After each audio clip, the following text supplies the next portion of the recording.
Oh, thank you. Let me start just by picking this lady here. Okay, you ready? All right. So let's say that you and I are both own businesses. I don't know. Let's say we both own businesses down south in Louisiana, and we both produce the same product. I seem to be very loud. We both produce the same product.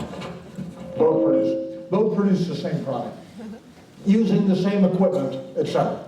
Okay. The only difference is that you're willing to hire anybody who can do the job.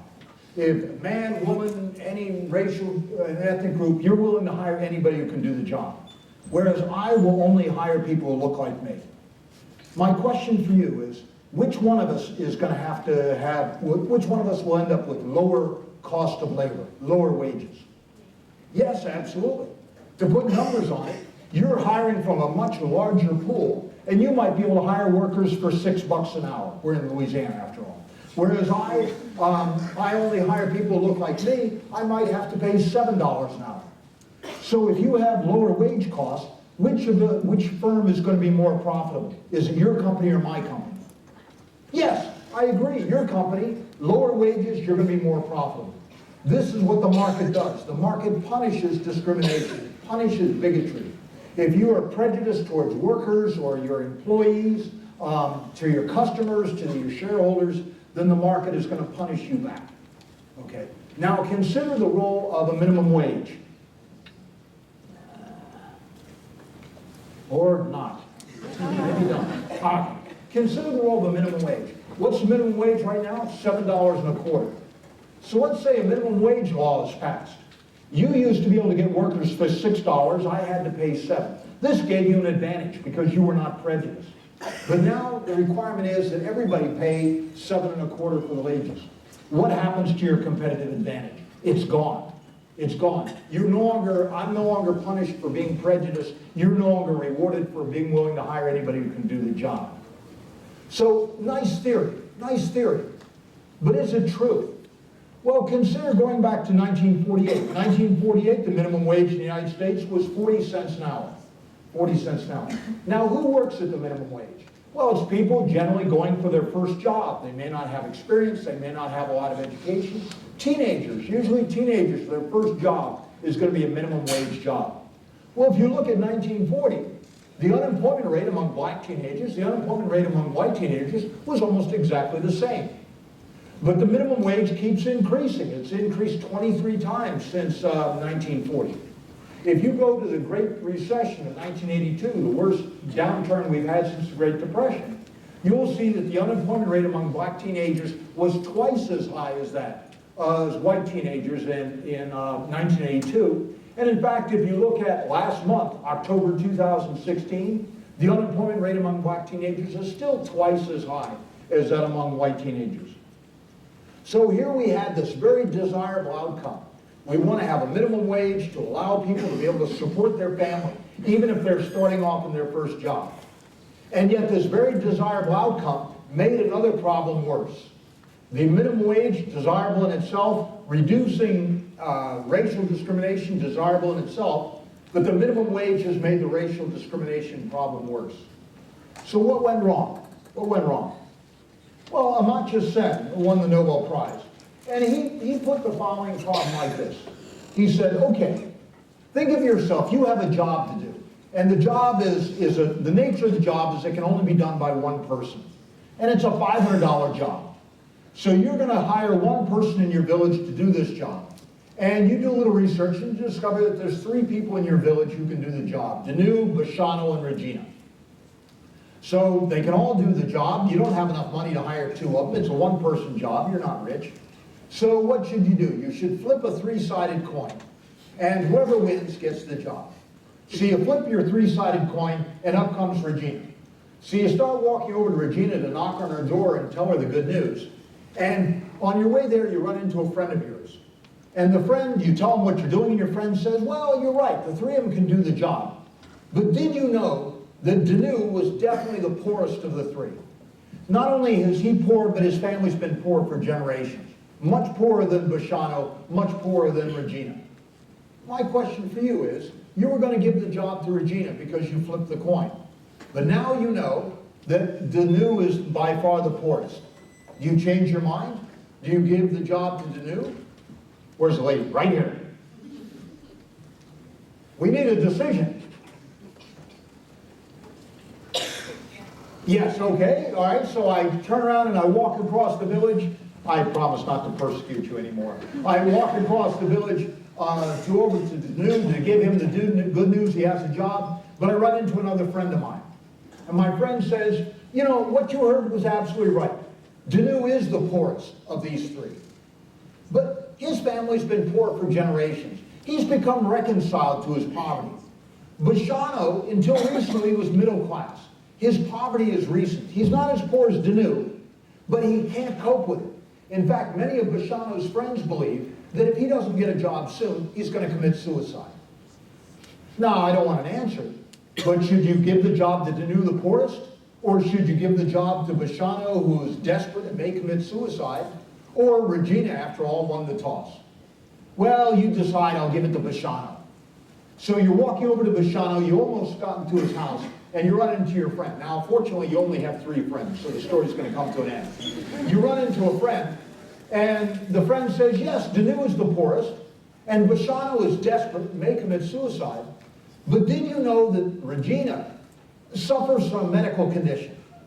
And if she gets this job for $500, she'll be able to get a cure for her medical condition that'll not only make her more prosperous, but it'll open up a whole life for her. You know, she'll have a better family, she'll have a better career, her whole life will open up. The capabilities will expand immensely. Danu, the poorest, Buchanan, the desperate, or do you give it Regina, where she can get a one-time fix for a medical problem and the rest of her life will be much better? At this point, you might think ignorance is bliss.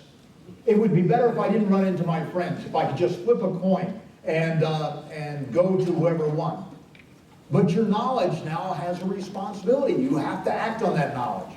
So the point Amartya Sen was trying to make is 2 points. First of all, decisions that we make, whether we're in favor of minimum wage, whether we're in favor of reducing racial discrimination, or any of the other choices, are based, first of all, on information. Some information is easy to gather. People's income, relatively easy to gather. Some information is difficult to gather, whether a person is desperate. Other information might be difficult to gather and almost impossible to interpret, whether an operation is actually going to make a change in a person's life. Okay, so the first problem we face is that the information that's easiest to obtain might not be the information which is relevant. The second issue that Sen made, the second challenge Sen made, is people's preferences are different. People's preferences are different. You might decide to give the job to Danu, you might decide on Buchanan, you might decide on Regina. You might prefer to raise the minimum wage even if it's going to lead to increased racial discrimination. You might say that reducing racial discrimination is more important than providing a living wage for those at the minimum wage. Okay. So is this the only challenge we face? No, you can actually get worse challenges, more challenges, I would say worse. Okay, consider licensing. Consider licensing. So the idea behind licensing is that none of us want to go to a doctor that doesn't know medicine. We don't want to be picked up by an ambulance if the emergency medical technician doesn't know how to take care of us. We don't want to take our dog to a veterinarian if the veterinarian will make our dog sick rather than well. All right, so we as a people want to have some kind of control. We want to have a licensing system. Well, what has happened? What has happened in the United States is a dramatic growth in the number of professions that require licensing. From less than 5% of the professions in the 1950s to over a third of all professions now. And this just isn't doctors. This is people holding ordinary jobs. Some of these professions, the requirements made by law, strike me as being incredibly irrational. Let's consider 2. The average, if you're going to get a license as an emergency medical technician, if you're going to be working with people who have a medical emergency, the average amount of education required is 33 days of training. If you are going to become an interior designer, the requirement by law is that you have 2,190 days worth of training. Excuse me, sir, how many people have died from bad interior design? Well, I think you're overly pessimistic. I think nobody has ever died from from adverse effects of interior design. Not only are the educational requirements, the financial requirements. Well, now, why is this a bad thing? Well, think about who it impacts. Think about who it impacts. We're not talking about professions that are held by people with college degrees. The ratios, the numbers I'm giving you here, are the 102 professions that are most likely to be held by people of low and middle income. Not high income, low and middle income. So by putting these licensing requirements, by requiring education or the payment, in some cases you have to pay a $5,200 fee to get a license. So you've just graduated from high school, you want to go into something, maybe you want to become a barber. In Washington, D.C., you have to have 350 days of training to legally become a barber. And then you have to pay several $1,000s worth of license fees. It blocks the young people from being able to get their first job. It blocks people from being able to establish their business. And you might say, wait a second, that wasn't our intention. That wasn't our purpose.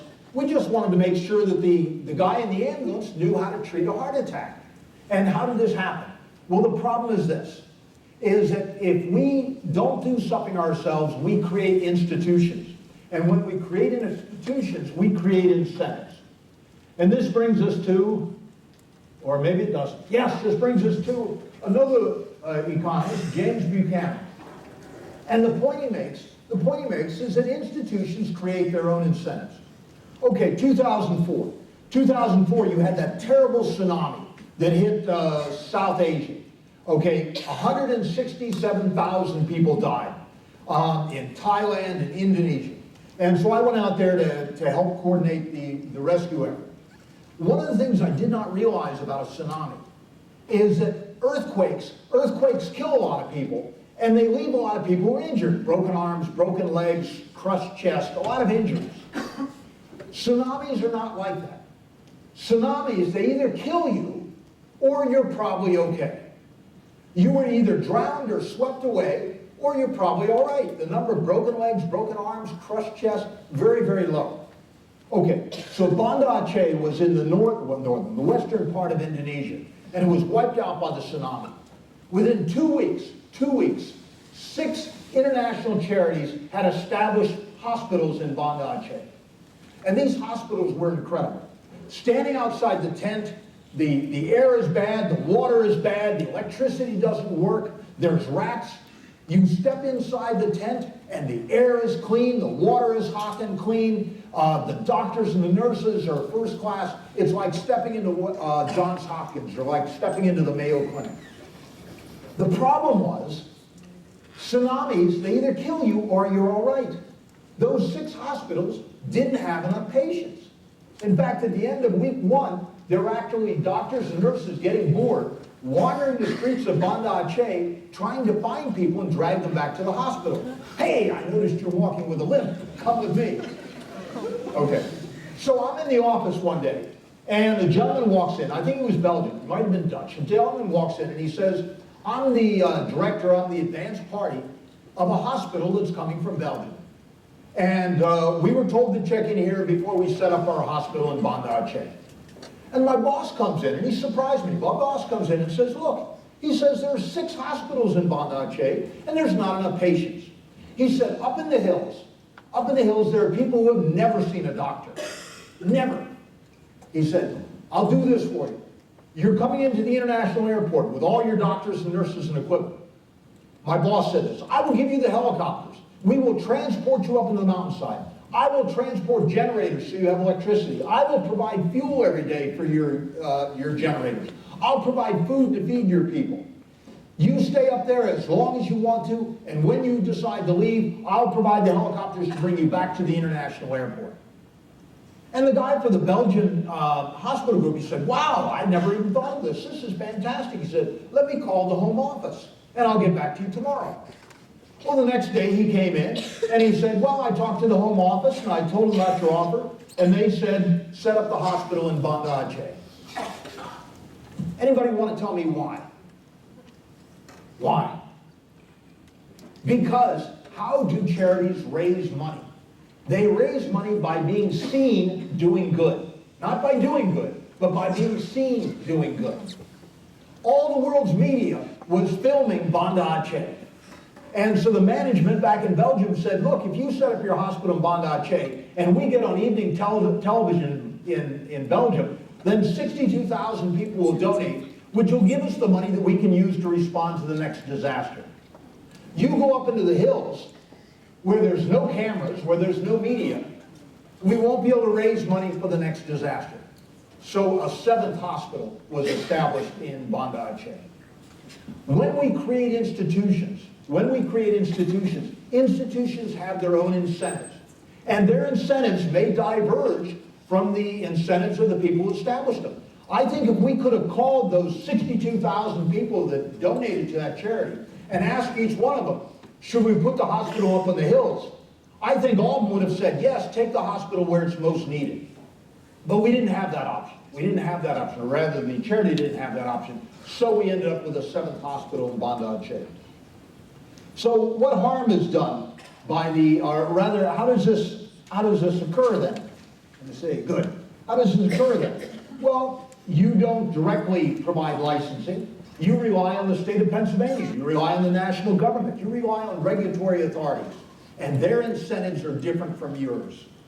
Who is in favor of licensing? Who's in favor of regulation? It is existing businesses. I've run a funeral home for 40 years. I would like to make it more difficult for somebody else to establish a funeral home. I run an interior design firm. I have a strong incentive to make it more difficult for somebody else to open an interior design firm. And do the politicians listen to them? Of course they do. They support them, they vote for them, they donate money to their campaigns.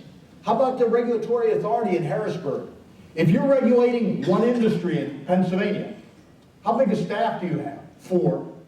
How much do you get paid? $60,000 a year. But what if you're regulating 100 industries in Pennsylvania?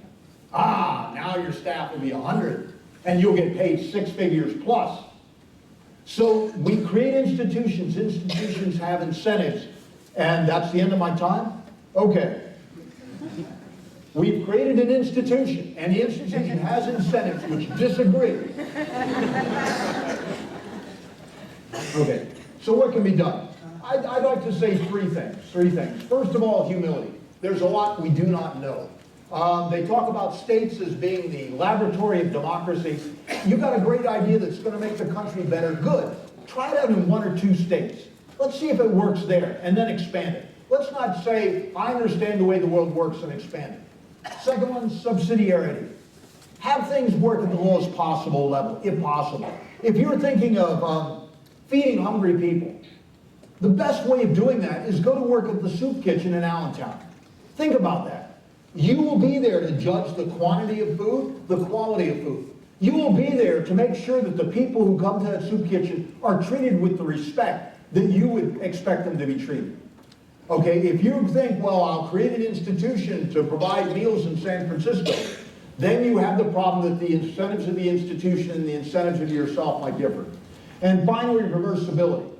Each generation has a responsibility of making sure that they haven't closed the doors for future generations, that you haven't followed a policy, which sounds like a great idea now, but if it turns out to be a mistake in 30 or 60 years, they won't be able to reverse it.